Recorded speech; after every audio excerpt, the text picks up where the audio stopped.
माँ ने बस इतना ही तो मांगा था। किसी गांव में एक औरत अपने 5 साल के छोटे से बच्चे के साथ रहती थी। कुछ महीने पहले ही उसके पति का देहांत हो गया था। उस औरत ने दूसरों के घरों में काम करके, उनके बर्तन मांजकर, कपड़े धोकर अपने बेटे को लिखाया पढ़ाया। समय बीतता गया। अब उनका बेटा जवान हो गया और उससे अच्छी नौकरी भी लग गई। उसकी शादी भी हो गई थी और उसका एक प्यारा सा बेटा भी था। वो औरत अब बूढ़ी हो चुकी थी। शादी होने के बाद, नौकरी लगने के बाद बेटा माँ का आदर सम्मान करना तो दूर ही बात है, उससे ढंग से बात भी नहीं करता था। उस बूढ़ी औरत के जीवन में बस इतना ही फर्क आया था कि पहले वो लोगों के घरों में बर्तन धोती थी, अब अपने बहू के होते हुए भी अपने घर में बर्तन और कपड़े धो रही थी, और बहू के होते हुए अपने घर की साफ सफाई करने पर मजबूर थी। जो भी था, लेकिन वो थी तो एक माँ। अपने बेटे की खुशी के लिए वो हर दुख झेलने को तैयार थी। बेटे के पास दौलत की कोई कमी नहीं थी, मालिक की दी हुई हर चीज थी उसके पास, लेकिन माँ को उसने घर के अलग कमरे में छोड़ रखा था।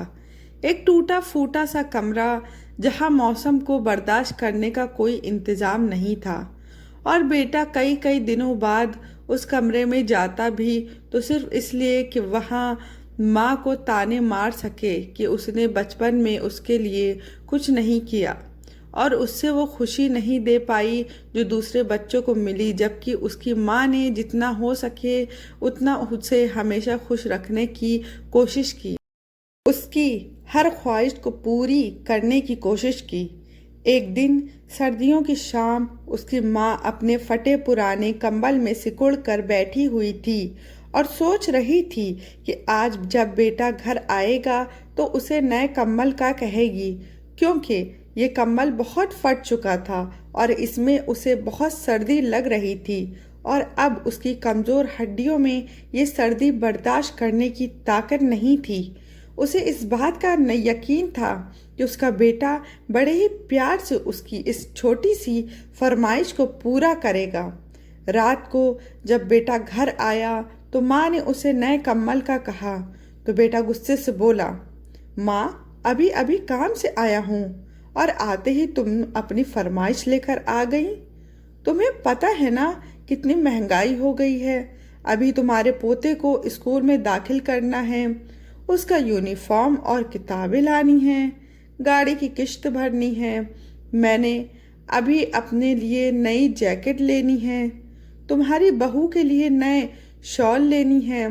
तुम तो सारा दिन घर में ही पड़ी रहती हो, तुम्हें नए कंबल की क्या ज़रूरत। हमें तो बाहर जाना पड़ता है। तुम किसी तरह ये सर्दी के दिन निकाल लो। अगले साल सर्दियों से पहले पहले तुम्हारे कंबल का कुछ ना कुछ इंतजाम कर दूंगा। बूढ़ी माँ खून का घूंट पीकर चुपचाप अपने टूटे फूटे कमरे में आ गई और उस फटे हुए कंबल को ओढ़कर टूटी हुई चारपाई पे सिकुड़कर लेट गई।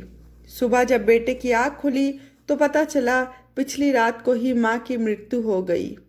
बेटे ने अपने तमाम सगे रिश्तेदारों को माँ के अंतिम यात्रा पर बुलाया और मेहमानों की खातिरदारी पर लाखों रुपए खर्च किए। जो भी शव यात्रा में आया वो यही कहता कि ऐसा बेटा हर किसी को मिले, मालिक ऐसा बेटा सबको दे।